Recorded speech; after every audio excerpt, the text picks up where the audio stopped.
Hello there, Scorpios. I hope you guys are doing well. Um, when I was shuffling out this spread for this month, I saw two images, and your reading is very similar to Cancer's reading because I see, like, with Cancer's reading, I saw like a child at the beach. With your reading, I see a woman at the beach. Okay, so I feel like the energy might be a continuation or might be very similar thematically, and it also might be echoing the same types of themes. Okay, so let me just talk to you about the images first. I feel like there are two images, but they're both echoing the same theme. And so the words that came out is unwanted attention, unwanted, like solicitors or just people coming at you, and you're just like, no, I'm not ready, or I don't really want that. So that's coming in. So the first image that I saw is I see a nice beachy scenery. It's really beautiful. It's really serene. It's not too hot, not too cold. There's wind blowing, so you get a little bit of a sea breeze. And I see this beach, and right at the shore, okay, so right where the water hits the beach, there's a woman. She's got her water shoes on, and she's jogging. Like, she's jogging. She enjoys the sea breeze. She's just there on her own. She just wants to be left alone, and she's jogging. um she has her headphones on, right? And then I see her jogging for a really long while. She has stamina. She has, the strength to continue on. And then I see this young man. He's like he's wearing like board shorts. He's on a bike, one of those trick bikes that a lot of young men or young or teenagers ride, and they do like wheelies and they do, tricks. So he's on one of those. He sees her, and then he's like biking alongside her, trying to get her attention, trying to talk to her. So keep in mind, this woman's got her headphones on or earphones on, and she's running. She's just minding her own business. He comes in, like literally swoops in, and tries to engage her in conversation. And she knows that he's interested in her, but she's like answering some of the questions, but she doesn't stop. She keeps going. And then the scene kind of cuts out, so I don't know if he leaves her alone or what, but I feel like she keeps going, and he's like still biking alongside her. So when I saw this, I was like, you're definitely getting a lot of attention from your environment. Some of it could be unwanted attention, getting a lot of suitors, getting a lot of people wanting to be around you, and especially people who are popping out of the woodworks. They scope you from afar, and then they kind of beeline it for you. And they might interfere with your schedule. They might interfere with your time. They might interfere with your alone time more than anything, because I feel like this woman is not getting the alone time that she needs, okay? And then the second image that I saw is very similar. I see this woman in her backyard. She's got a yoga mat on the ground, and she's like, in the lotus position, trying to meditate, working on her breathing techniques, trying to clear her head. And it seems like it's like on a Sunday in the morning. She's, got the day to herself. She's in no rush, so she's just meditating. And this butterfly comes by, and it's like fluttering near her, and she sees it. And then she closes her eyes, just, so she doesn't get distracted. And then it hovers around her ears, and then her nose, and then her head. And she doesn't swat it away. She tries to ignore it. She tries to it's not doing anything malicious or mean towards her. So she tries to just ignore it. And yet it keeps hovering around her space, and you can see her getting distracted. Okay, so those are the two images that I'm seeing in your environment. And once again, going with the theme of unwanted attention, I've already mentioned that I just feel like a lot of people will be demanding your attention. Situations will demand your attention. I do see a lot of distractions coming in from family members, okay? And you guys are kind of like the pillar of stability in your family unit, okay? You're the one that other people come to for advice. You guys give very, very good advice. You're the one that people come to when they're in a jam and they need you to somehow bail them out of a tough situation, like literally bailing them out of jail, bailing them out of a crisis. If they have a flat tire, instead of calling AAA or their insurance carrier or, you know, a tow truck, they call you, because you guys are just, they know that you're very dependable and they know you will always be there. So, you know, I feel like some people have no business calling you, but they do, because you're kind of the person that they trust, okay? So I feel like you do it, you want to help, you want to step in, you want to intervene, and you want to alleviate a situation, because you understand that whoever's calling you, they might not even be family members, but they might not have like anybody else in their world to help them with these things, and so they call you. So in a way, when we're entrusted with responsibilities, or when other people really trust us and they can confide in us and they come to us for advice or for help, it can be very flattering, right? It can feel like, oh, okay, this person really puts their trust in me. It can feel very flattering. It can feel very good. However, if it's a situation where it's not about self-help, it's not about self-sufficiency, it's more about, you know, having a crutch that this person relies on, it can be very detrimental. So I feel like it's really important for you to kind of draw your boundaries. Demarcation, okay? Like demarcation comes up. It's really important for you to focus that time on self-care, self-help, and teaching somebody how to do something versus coming to their rescue every single time. So I feel like we need to kind of look at a situation a little bit more objectively and leave our feelings out of it, and to figure out, you know, why is this person relying on me for these things, you know? Shouldn't they have somebody in their lives that they can ask for help, or shouldn't they learn to be self-sufficient? Call a tow truck, call a, you know, and not a lot of people have the resources to call a tow truck, to call like an insurance company, to call like a mechanic, okay? Not a lot of people have those luxury and just the resources. And so I feel like on an innate level, you understand that they've fallen on some hard times and they need to get back on their feet. So you try to do everything that you can to help a situation. But I feel like it's not just something as straightforward and as clear cut as like getting a flat tire and they're calling you. I feel like it's an emotional response. It's an emotional crutch. It's an emotional way of doing and pattern that they are repeating, where they can't really take care of themselves. And so they might reach out to you to take care of that part of themselves. Does that make sense? So it's really important to understand the difference when someone is in real dire need versus when somebody is just constantly, you know, have you on speed dial, have you through text messages, constantly reaching out and trying to get that attention, okay? I feel like there was a situation in the past, okay? And every couple of days, this person would be coming into the picture. And I feel like you're, right now, something happened in September, and your lack of response has them very down in the dumps, okay? I have here the 5 of Cups. This is a situation where somebody's not able to bring their best to a situation. They come with a lot of drama, with a lot of issues. They're not self-sufficient emotionally and physically, and they're just like constantly relying on other people.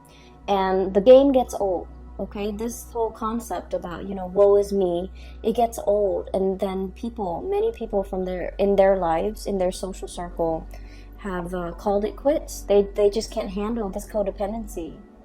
And so I feel like you're dealing with somebody who has driven people away, who has fallen on some hard times, emotional hard times. And I feel like, you know, they're constantly reaching out because, you know, their inner circle have seen them have seen their unhealthy behaviors and these patterns, and they're no longer around with these people. And so they're kind of reaching out to you. You might be, you know, the last resort, or you might even be sort of like that emotional crutch, okay? So I feel like you guys are smart enough. Emotionally, you're very, very, very intelligent. And I feel like a lot of the times, out of courtesy, out of just your own sense of like moral duty, I feel, you help people. Even though you know that they're prone to this type of behavior, you help them because you care about them, okay? You don't want to hurt anybody. And I feel like none of this is lost on you. It's like you know what they're about, and you know it's not right, and you know it's not a good behavior, and it's not a good pattern to enable, but you do it because you feel like, okay, they could need this. They could need this favor from me, and it doesn't detract so much from me, but it will help them. And so you do it, not because you're a fool, but because you care about people. And I feel like something has happened where you are putting your guard up, okay? They're coming in, this unicorn, kicking up a cloud of dust, or I'm sorry, this horse, not the unicorn, kicking up a cloud of dust, you know, coming with some type of a calamity. It's always like somebody who's got a lot of drama in their lives. There's always some type of a, there's always some type of a chaos or some type of a time-sensitive issue. Like a lot of drama is what I'm seeing. A lot of hoof beats and drum beats and a lot of noise and calamity in their wake. And I feel like you're sensing that it's coming intuitively. You guys are sensing that there's something coming into the picture. And you're at a point where your guard is up, your walls are up, you're demarcating, you know, that line in the sand. And you're just like, no, I'm here in a state of zen. I need to work on myself. I need to be emotionally present for myself. I'm not in a position to help you. And in the process of, I feel, withdrawing, you know, withdrawing the attention, withdrawing the love and the affection, and just not wanting to engage with this person anymore, and not wanting to, you know, feed into this, okay, and creating this enabling behavior or even this pattern of codependency. I feel like they might have lashed out and they might have said like a lot of hurtful things. So we have here the Five of Swords, and this is a situation where too much has been said. This is the aftermath of some type of a conflict, okay? The house is destroyed. There's smoke rising from the air. The earth is barren. And this person, rather than feeling remorse, they're like, it is what it is. You know, you hurt me, I hurt you. You withdraw affection from me, I withdraw affection from you. And I will decimate or desecrate everything that's in my way. So I feel like you're dealing with someone who's, the word spoil comes out, and needy and spoiled, and someone who wants to win at all costs, okay? They don't care that the village, the civilization gets destroyed. They just want to have it their way, and they want to come out the winner. And I feel like there was a situation where you might have withdrew. You might have, you know, cut back on the communication, cut back on that, the enabling that pattern. You drew your mark in the sand. And I feel like somebody was not happy, and I feel like they might have tried to egg you on, or they might have tried to, you know, do a lot of things for attention getting, okay? Reverting to like childish behavior, attention getting, and things like that.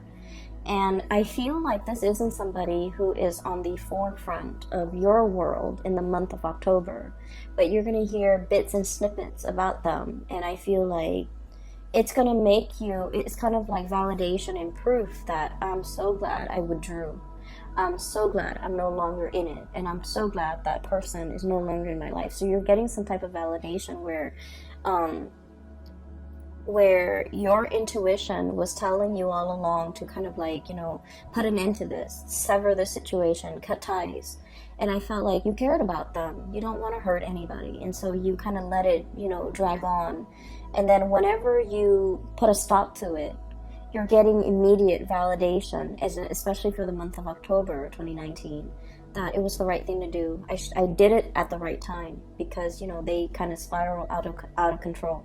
I'm seeing this spiral of smoke, and I feel like there is somebody who's not able, when they're not able to get the attention that they want, they revert to, you know, very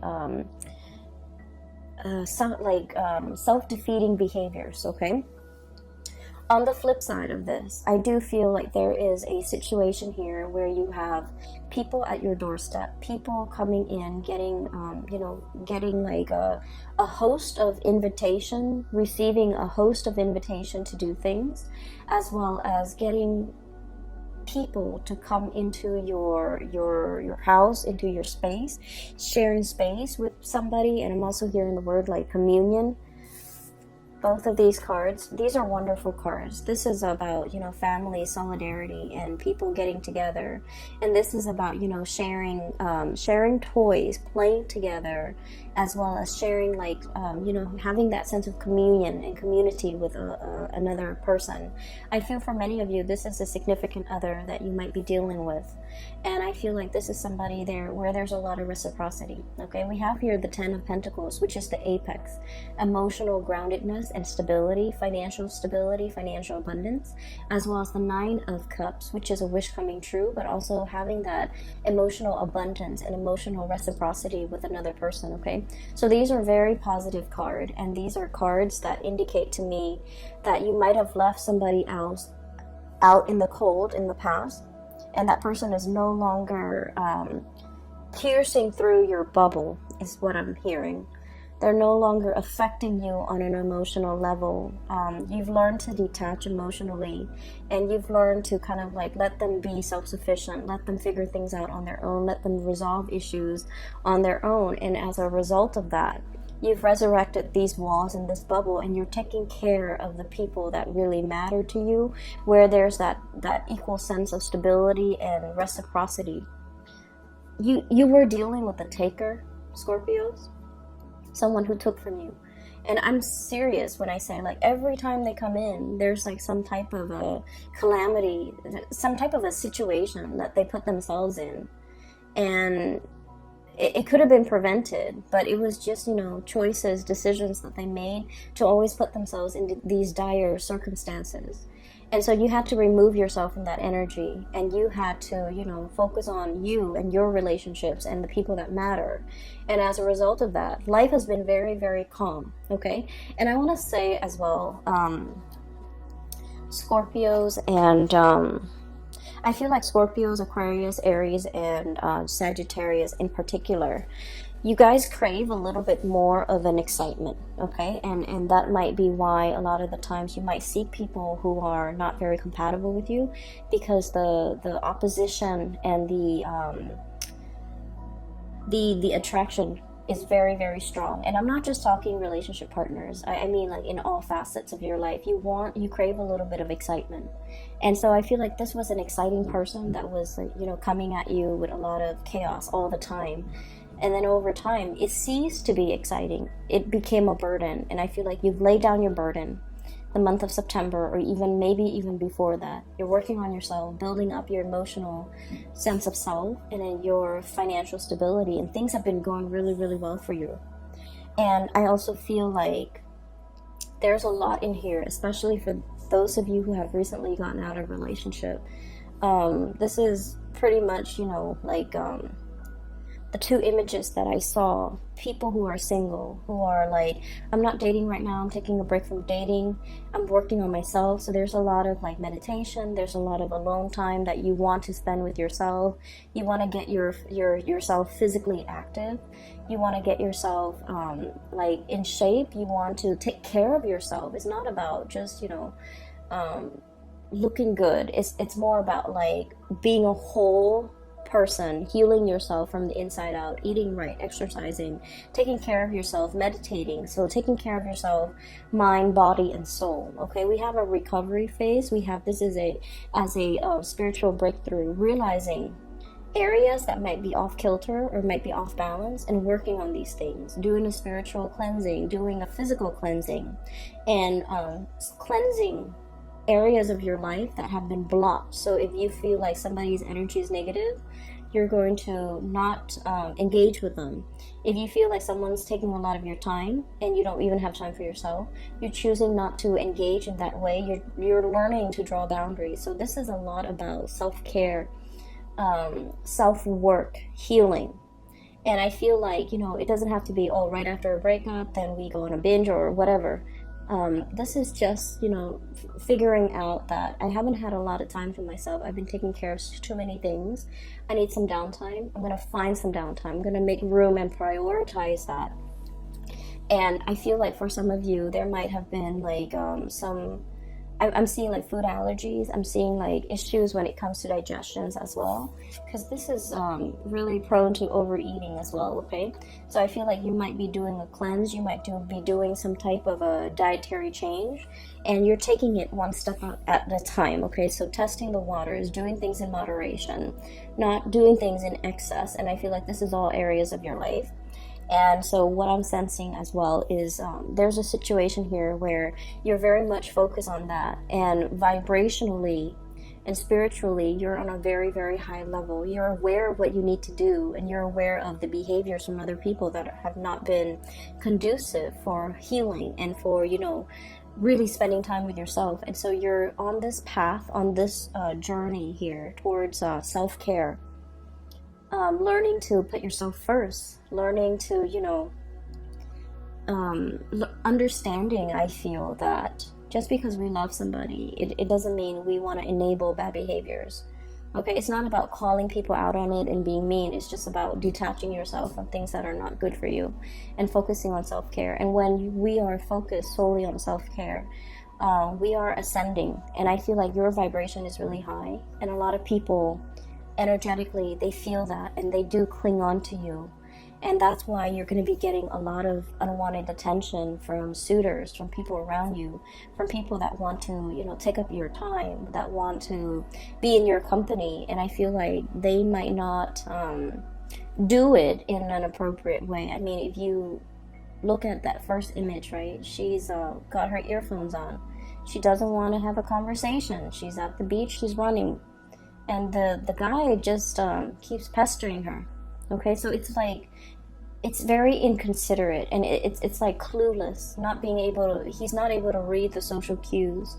She's trying to be nice, and we don't know how the scene ends, but she's trying to be nice, and he's not getting it. So I feel like you need to be a lot more expressive with your emotional needs, Scorpios, and you need to, you know, kind of let people know whether or not they are infringing upon your space, or your energy, okay, and whether or not they're really taking from you.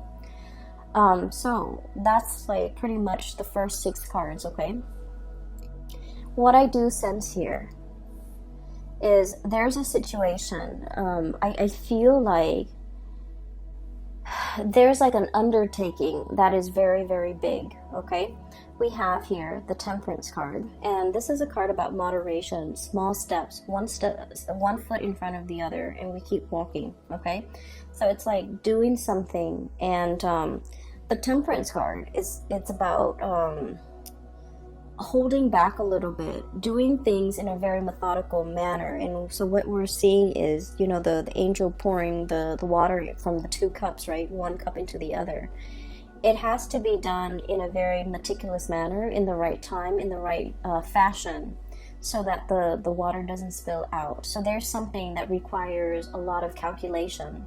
It requires a lot of research. It requires a lot of thinking over, mulling over, trying to figure things out, trying to itemize, trying to like get all the moving parts all lined up into place so that everything moves at the same time. So I feel like there's a big undertaking, a big endeavor. It's linked up here with the High Priestess, and both of these are major arcana cards. And I feel like there's a situation here where you are very, very nervous, you're very trepidatious, you're very like, I wonder if it's the right time. I wonder if I should do this today or tomorrow. And I feel like you're trying to go with your gut instinct, okay? You guys have like a really strong sixth sense about you. Even if you don't believe in, you know, metaphysical teachings, or even if you don't meditate, you guys have a very, very strong sense of like intuition, divine timing, knowing when something is right. And I feel like you always have you have relied on it, and you might not have even called it your gut instinct. You might have not even called it, you know, your intuition. But I feel like you always know whether or not to do something or whether or not to cut somebody off. Hence, you were able to cut somebody off at the right time before they drag you down. And I feel like you start to realize that I really need to trust my intuition a lot more.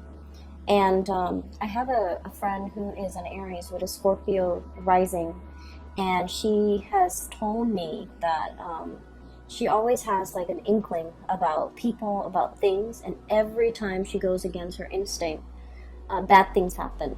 So she said that, okay? And so I feel like you live with this, okay? You have this really strong sense of knowing on a gut level, and you have never been wrong. And every time you choose not to listen to it, bad things might have happened. And so you're in this situation where there is a major undertaking. It might deal with contracts as well, because the high priestess with that Torah in her hands, it deals with like legality, it deals with contracts, it deals with learning, it deals with like some major event where it might even involve other people. And so you're trying to be calculated about this. You're trying to figure out when is the right time, and you're trying to look at it's sort of like looking at the stars and trying to see when the stars align. In this picture, you don't have the star, okay? All you see is the moon. And it's like, it's so overwhelming, and you're just like, I don't know if I can trust my intuition. I want this really badly. So I don't know if I'm biased. I don't know if I'm able to trust it. But I feel like the stars are calling. The stars are aligned, and this is the right time. And I feel you might have some spiritual hunches, people in the spiritual realm pushing a situation along and telling you, you can't wait on this any longer. You need to kind of push for it. The tides are coming in, and you need to just, ride with the tides. So I feel like there's a situation here you have been kind of resisting because you're not 100% sure. And I feel that it's time for you to take those small steps, see where it leads you, and then you're gonna get some type of validation that it is the right path, it is the right way. Because I see you mulling over the situation, and water signs in general take a really long time for their emotional state to kind of match up with their mental or physical space. So like you might feel like, oh, physically I'm okay with it, but then emotionally you're not. So you have to like wait for everything to catch up, everything to be in sync before things start moving, before you make those actions. And so I feel like there was a situation you've been thinking over for the past 3 months, for the past 3 weeks, even 4 months, 4 weeks, whatever it is. And I feel like it was a weighty decision, okay? A lot of thoughts were weighing on your mind, and you needed some time to take care of all the other areas of your life before you can choose to walk down this path or choose to go forward with this endeavor.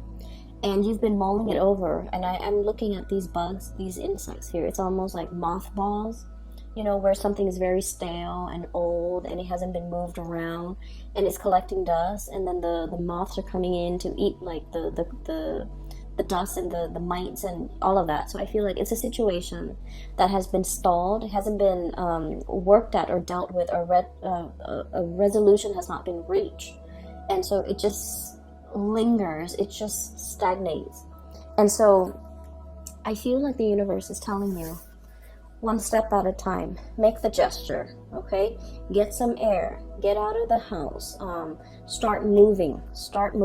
Once you start moving, once you take those small steps, it doesn't have to be a giant leap. You're not jumping over a cliff. You're not jumping to the other side of the earthly divide. You're just taking small steps at a time, getting your feet wet, learning new things. And I feel that you're going to come to the resolution, or you're going to come to the realization that this is the right thing to do. It's just a matter of trusting that your intuition, I feel like your intuition is a little bit blocked off because you might be scared, and you're not deferring to, the right set of advice or whatever you're getting from your intuition. And so there's a situation here. It's a huge undertaking, and it needs to be done. And, one step at a time, one small step at a time. And once you start to get the ball rolling in that direction, you're going to realize that this is the right path, okay? Everything else looks really good. Relationship seems to me to be very strong. Healing is highly indicated here, and I don't feel like it's healing in a way where it's like somebody broke your heart and you want to heal. I don't sense that. I feel like for many of you, there might have been illnesses or like rehabilitation, and you're recovering from that, okay? And then I'm also feeling like a huge undertaking that you're you have been hesitant about, and now is the right time for you to keep things moving. Okay, I do hope the reading is helpful for you guys, and it is really nice to reconnect with you guys. For those who have been emailing me, I don't do private readings anymore. I do have a link in the description box for a psychic. She's based out of California. Her name is Bridget. She's phenomenal. If you want a reading, you can click on the link and book a reading directly through her. Okay, I will be back next month. I hope you guys enjoy your October 2019, and I'll see you soon. Bye bye.